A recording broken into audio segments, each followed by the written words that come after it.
The next item is the District Unified Improvement Plan Progress Update. Dr. Pilch, I turn to you once again. Thank you. So you all are familiar with this.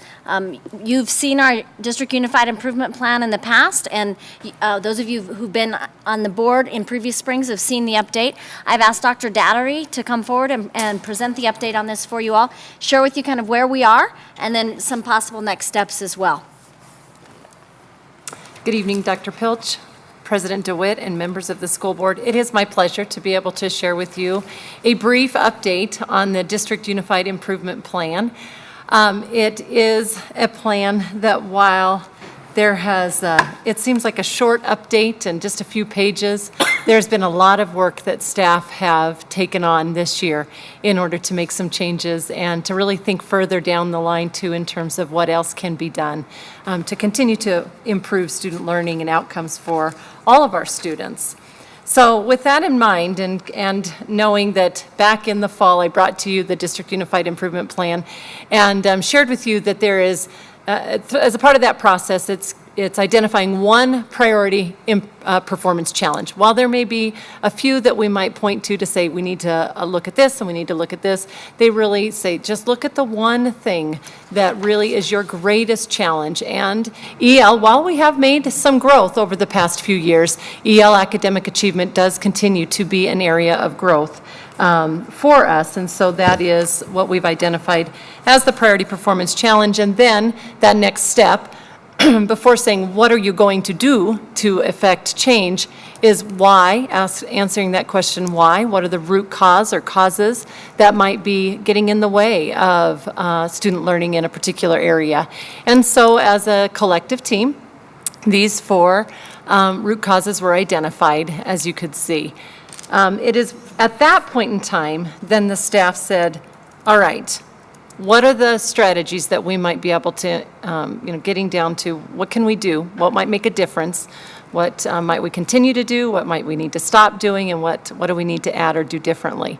And so there were 3 improvement strategies that were identified this year. And what I wanted to be able to bring to you tonight is, so how did we do? And what kinds of things occurred as a result of implementing these strategies in a series of action steps. So the first strategy was on high quality instructional practices and really thinking about what are we doing to ensure that there is equitable and accessible learning for all of our students by implementing that high quality instructional practices using the models that make the most sense for and to accelerate language development as well as content achievement.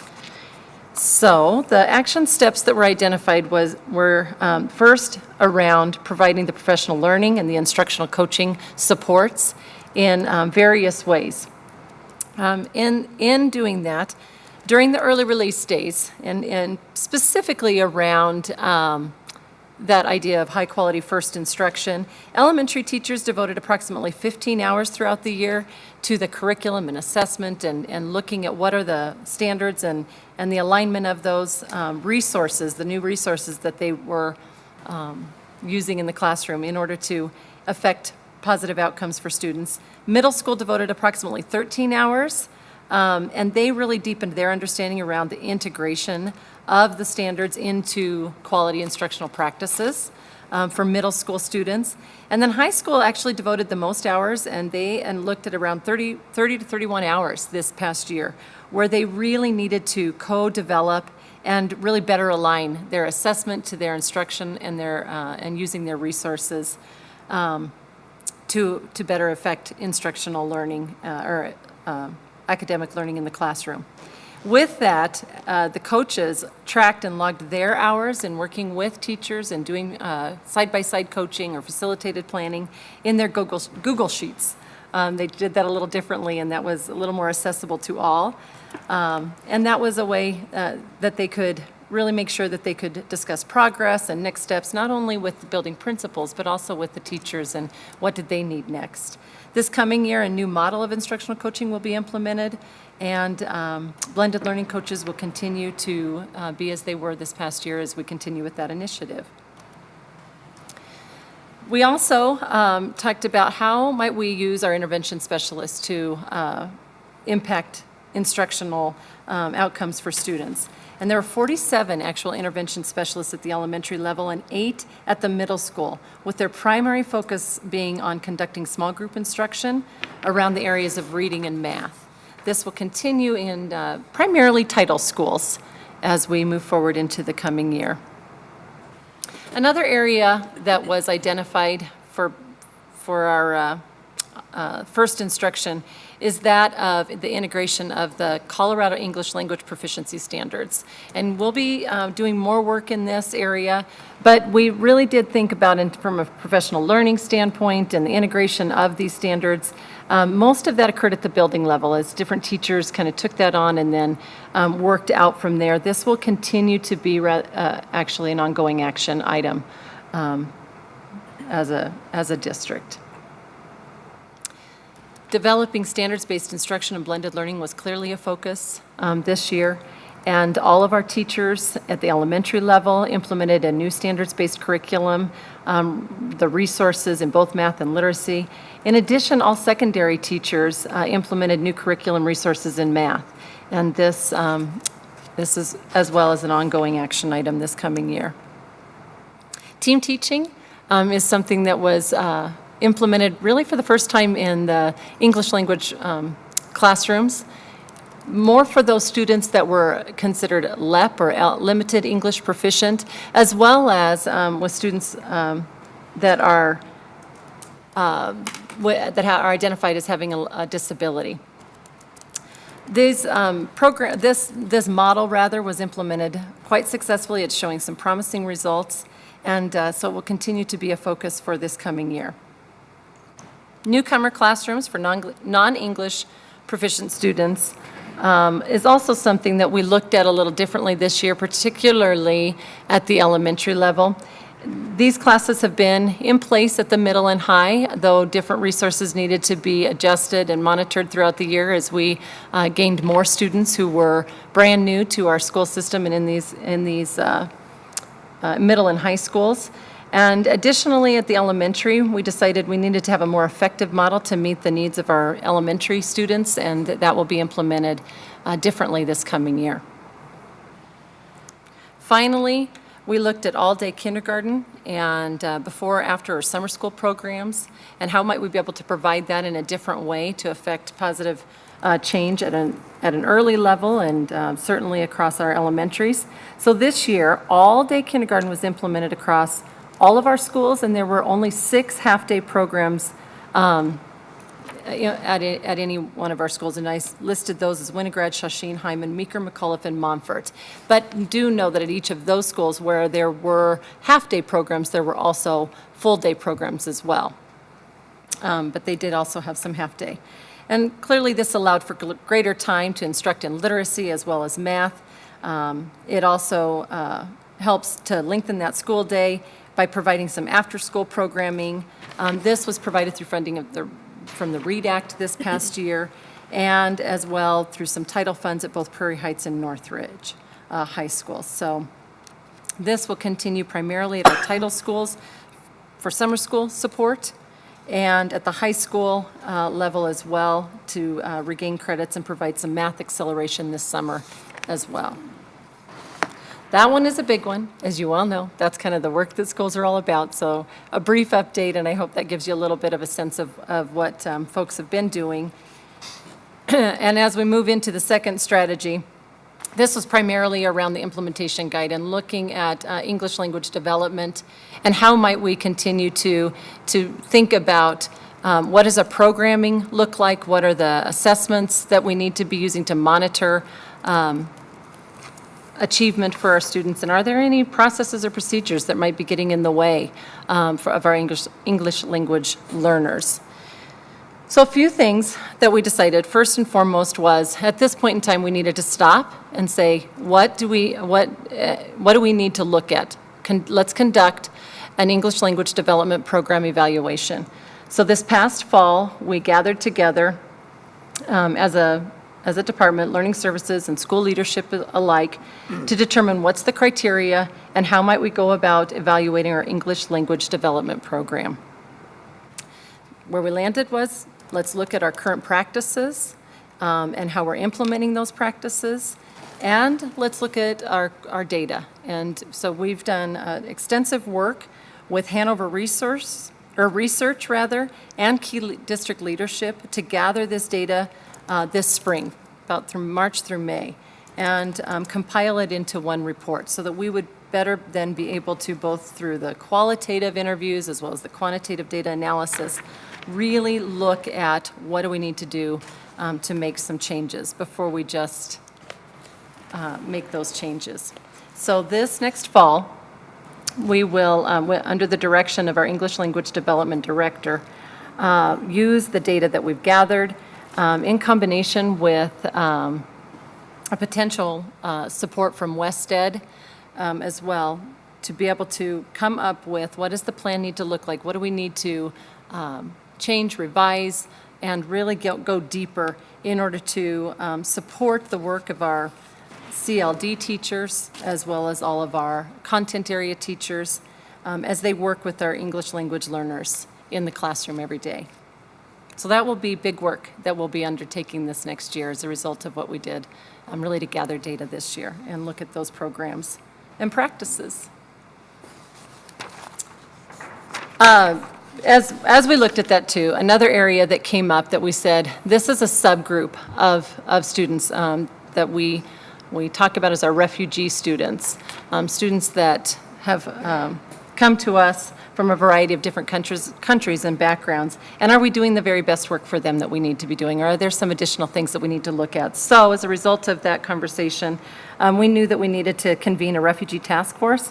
We did that with a team of 14 people, and that included 2 members from the community, as well as 3 central office members, and then 9 school-based members that work very intently and to support these students.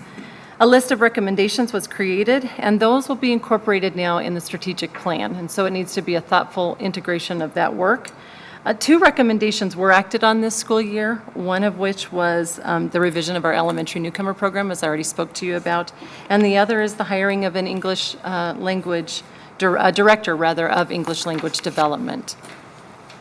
And then finally, this whole idea of increasing parent involvement, and that is something that we know will make a difference. And this year was not as intentional as we would have liked it. Therefore, you know that we've hired a director of cultural excellence and parent engagement, and this action item will really need to be fully developed in this coming school year as a part of our strategic plan process as well, and to become a part of the work that our schools are being more intentional about. And finally, the third improvement strategy, to give you a quick update on, is that of around data analysis and instructional planning. This is something that we know we can get very data rich. We can have lots of data and not always know what is that data telling us and how can we make purposeful, meaningful decisions with that data. And so we continue to think about how might we get better with that and use just the right amount of data for just the right amount of work that we need to do with our students. One of the things that our schools identified that they wanted to have additional work and training on was that of the instructional data team process. Sometimes, whether it's the change in leadership, in some cases, or the change of staff at a particular building, they knew that they needed to keep that going, and so only schools that had identified, some schools are up and going, they feel comfortable with their processes, they have made that a part of the work that they do, but other schools wanted to continue with that work and that data team process. So I identified with you the schools that asked for that, and that process allows for teachers to understand not only what needs to be addressed for students and what they need to know, but also in relation to those standards at each grade level and the criteria in which they need to be learning those standards. With that data then becomes that ever so present need to have a data management system.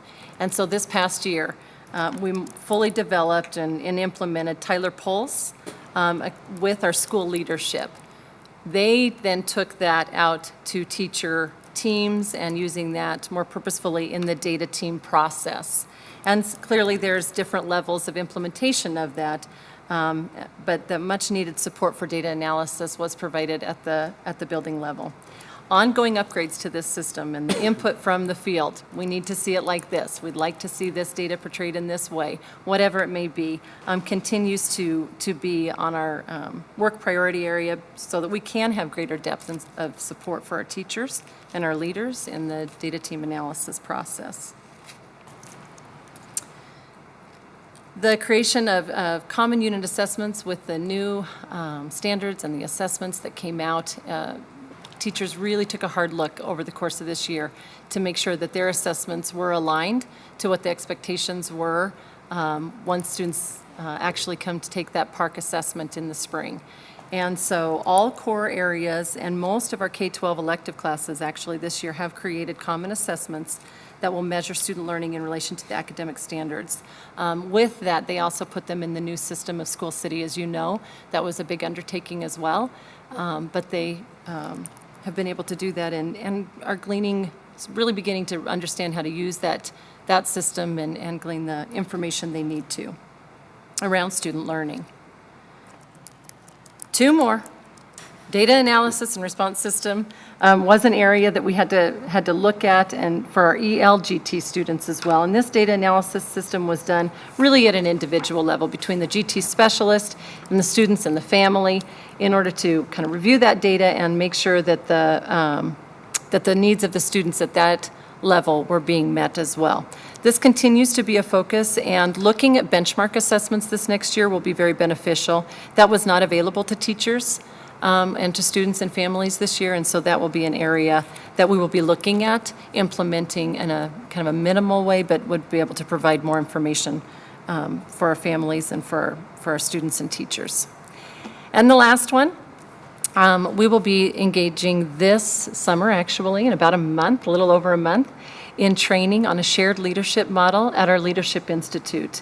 And this will entail all of our K-12 building leadership teams, as well as a good number of our district leadership team as well, a good number of folks from the district leadership team.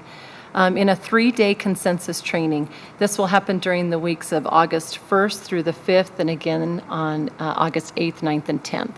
So people will only be engaged in 3 days of training, but it will go on for a full 8 days so that we can get a vast majority of folks trained. And the hope then is that what will happen as a result of that training is to really take that back to the building and really begin to engage in what we all took part in terms of shared leadership model and really moving forward in that way at the building level. All right, that was a lot. I'll take a breath and just open it up. I really do appreciate time just to be able to share with you the work as quickly as I could in a recap in terms of the action steps and the work that folks have been engaging in on the Unified Improvement Plan. Comments or questions from board members at this point? We've been watching the development of some of these components, so much of it is not brand new. But I certainly want to say that the notion of getting all of the cooperative members of these leadership teams together for an investment of time on their part and a return on that investment will be that we'll all know where we're going in each of the schools with respect to the application here, especially since we've had good experience, you might say, with our consensus training in other arenas. Just want to thank everyone who chooses and is willing to get involved. We have new leaders coming in, and we've got leaders who are already in operation. It's great to pull them all together and see that move together as a unit in the district. So I thank you for that. Other comments? Well, thank you very much. All right, Appreciate thank it. you.